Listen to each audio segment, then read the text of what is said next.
எங்கேயாவது அவசரமா போகணும்னா உடனே ஆட்டோவை தான் கூப்பிடுவோம். டிராவல் ஃப்ரெண்ட்லியான ஆட்டோவுக்கு கார் போல ஏன் 4 சக்கரம் இல்லாம 3 சக்கரம் மட்டும் இருக்குன்னு என்னைக்காவது யோசிச்சு பார்த்திருக்கிறீங்களா?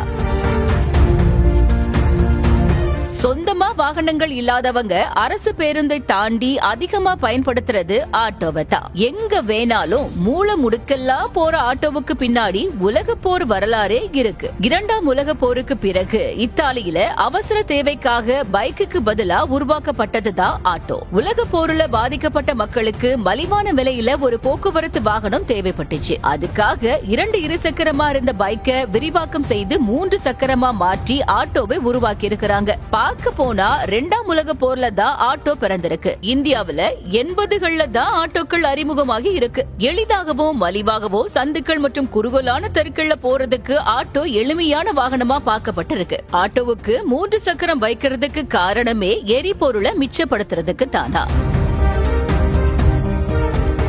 கார் போன்ற வாகனங்கள்ல 4 சக்கரங்கள் இருக்கிறதால என்ஜின் அழுத்தம் அதிகமாகும். அதனால எரிபொருளும் அதிகமாக தேவைப்படும். இதே ஆட்டோவுல 3 சக்கரம் இருக்கிறதால குறிப்பிட்ட வேகத்துல மட்டும் போக முடியும். சக்கரத்தோட நிலைத்தன்மை குறைவாக இருக்கிறதால என்ஜின் அழுத்தமும் குறைந்து எரிபொருளும் மிச்சப்படுத்தலாம் அப்படின்னு யோசிச்சிருக்கிறாங்க. சிறிய நகரங்கள், தெருக்கள் மற்றும் கூட்ட நெரிசல்கள்ல ஸ்பீடா போறதுக்கும் சந்துகள்ல எளிமையா திரும்புறதுக்கும் இதன் முன்பகுதி கூர்மையாக இருப்பதற்காக 3 சக்கரத்தை பயன்படுத்தி இருக்கிறாங்களா.